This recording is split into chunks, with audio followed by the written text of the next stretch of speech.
오신 분이 대부분이시죠? 이거 왔습니다. 이거 왔습니다.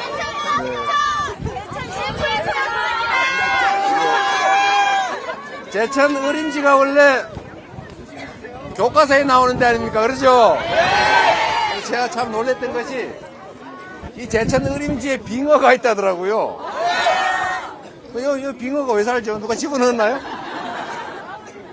어쨌든 저도 제 아버님이 태백에서 일도 하셨고 지금 큰형님이 태백이 계속 계셔서 제사 지내러 자주 지나다닐 때입니다. 제천, 영월, 그리고 태백. 이 제천을 제가 자주 들렀는데 제천 하면 떠오르는 게 시멘트 공장 아닌가요? 요새는 많이 줄어든 것 같아요. 그죠? 네.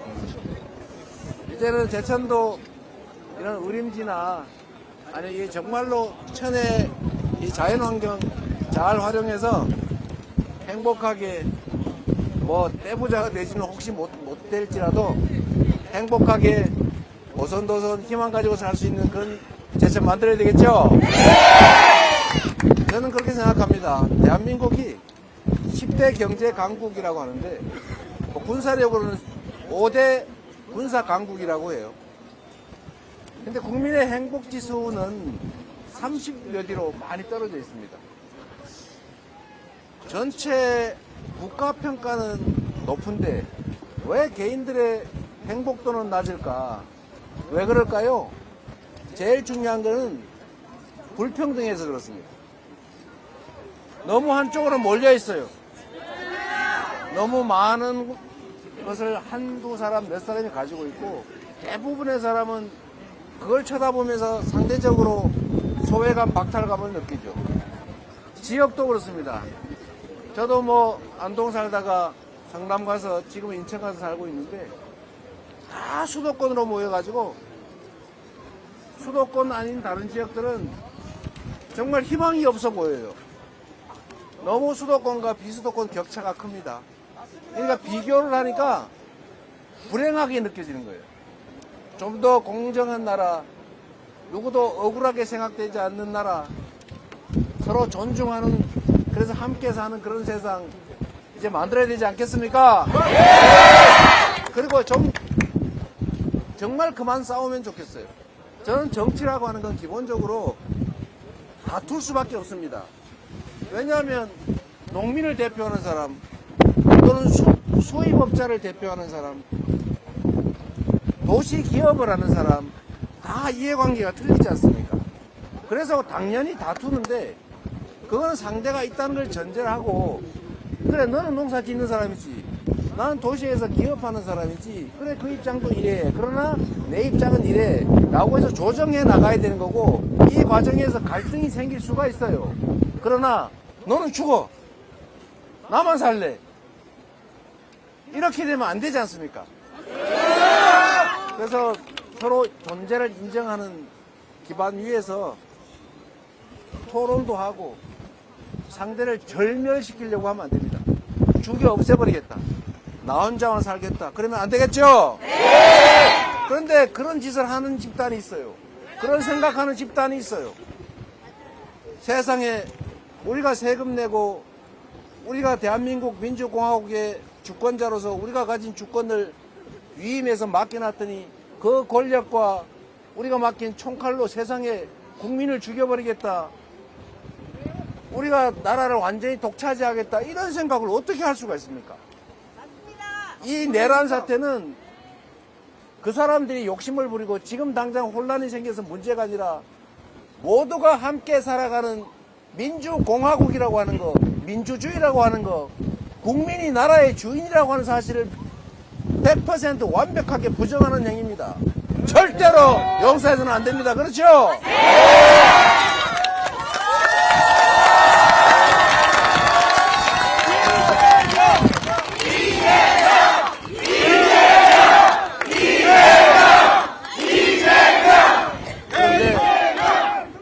그런데 아직도 이 내란이 끝나지가 않았어요.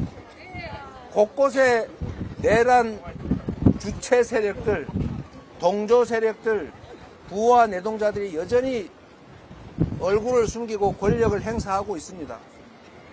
그들이 그 직책에서 마땅한 해야 될 일을 안 하고 그 권력을 이용해서 자기들의 사복을 채우고 누군가를 제거하고 이 나라 민주주의 법과 절차를 다 훼손하려고 하고 있지 않습니까? 우리가 결코 용서해서는 안 됩니다. 그렇죠?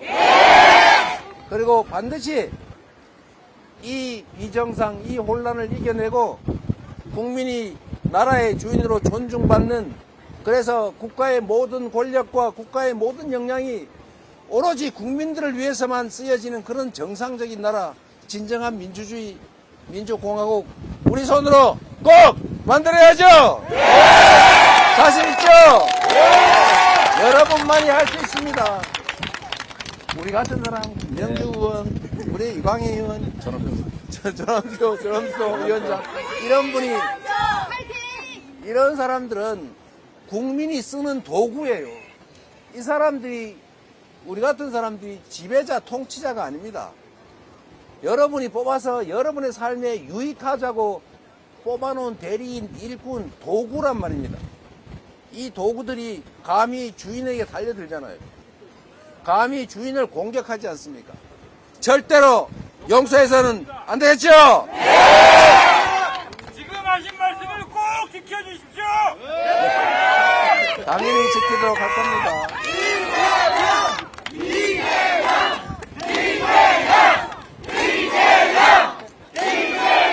여러분, 우리 국민들은 정말로 위대합니다. 우리가 세계사를 보지 않습니까? 세계 역사에 피를 흘리지 않고 누군가 다치지 않고 부서지지 않고 국가 권력을 교체한 예가 있습니까? 이미 있는 현실 권력을 그 권좌에서 중도에 피 흘리지 않고 끌어내린 사례가 있습니까? 대한민국이 유일합니다. 대한민국이 얼마나 위대한지를 이번 내란 사태에서도 전 세계에 우리가 보여주고 있습니다. 전 세계가 그렇게 생각합니다. 아니, 무슨 선진국이라더니 경제대국 강국이라더니 아니 문화 강국에 무슨 K-팝에 한류 어쩌고 저쩌고 한 나라에서 군정을 하기 위해서 군사 쿠데타를, 그것도 친위 쿠데타를 한다고. 그래서 한국의 대외 신임도가 뚝 떨어졌습니다. 이제 한국이 외국에서 돈 빌리려면 웃돈을 줘야 돼요.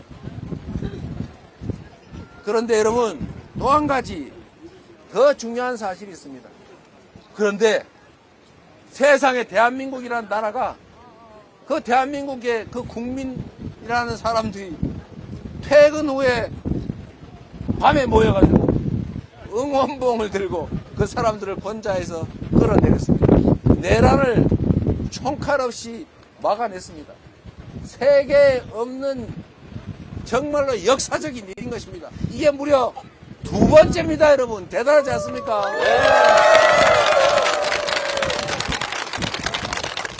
이번에 우리 파면된 전 대통령이 내가 2시간밖에 내란 안 했는데 그게 무슨 내란이냐? 하고 싶지 않아서 안 했습니까? 강제로 끌려 내려온 거죠. 누가 한 겁니까?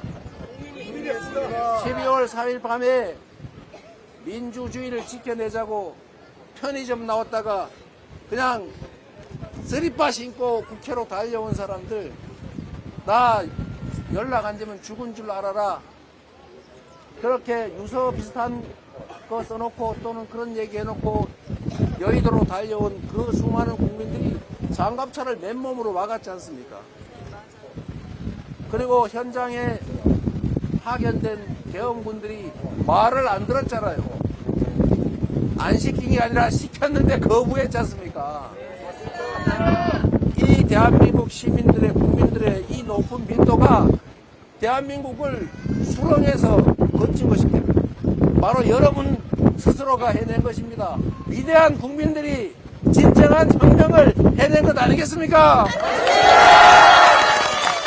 우리 응원의 박수 한번 부탁드립니다.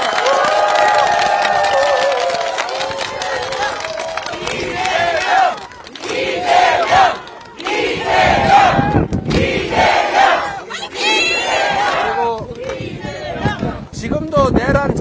남아서 내란 세력을 비호하고 심지어 내란 세력들이 주체가 돼서 다시 이 나라를 책임져 보겠다고 하고 있어요. 성공할 수 없을 거라고 저는 확신합니다. 그리고 이제는 진짜 국민이 주인이 된 진정한 민주공화국으로 우리가 나아가야죠. 우리는 지금까지의 이 퇴행, 이 파괴, 이 혼란을 이겨내고 희망 있는 나라로 세계가 정말 모범으로 삼고 싶은 그런 선진적인 나라, 선도적인 나라로 나아갈 수 있을 겁니다. 그렇게 만들어주세요. 그거는 제가 만드는 게 아니라 바로 여러분이 만드는 것이고 여러분이 그 도구를 잘 고르면 됩니다, 여러분.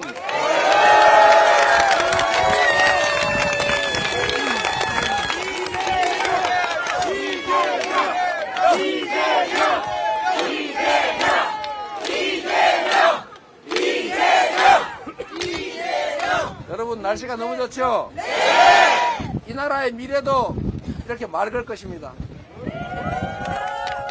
그렇게 만드는 것은 여러분들의 몫이고 우리는 그 도구로서 충실하게 싸워서 이기세요. 우리의 몫을 해낼 겁니다.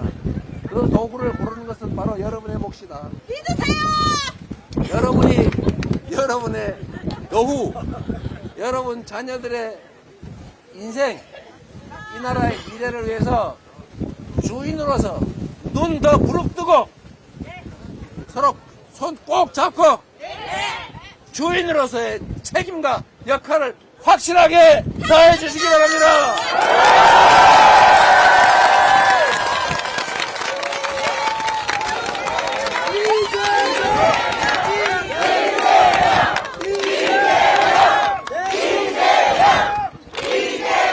우리도 이제 희망 있는 세상, 아이도 많이 낳고 오늘보다는 내일이 더 나을 거다 이렇게 생각되는 그런 세상 한번 살아봐야 되지 않겠습니까? 같이 노력합시다.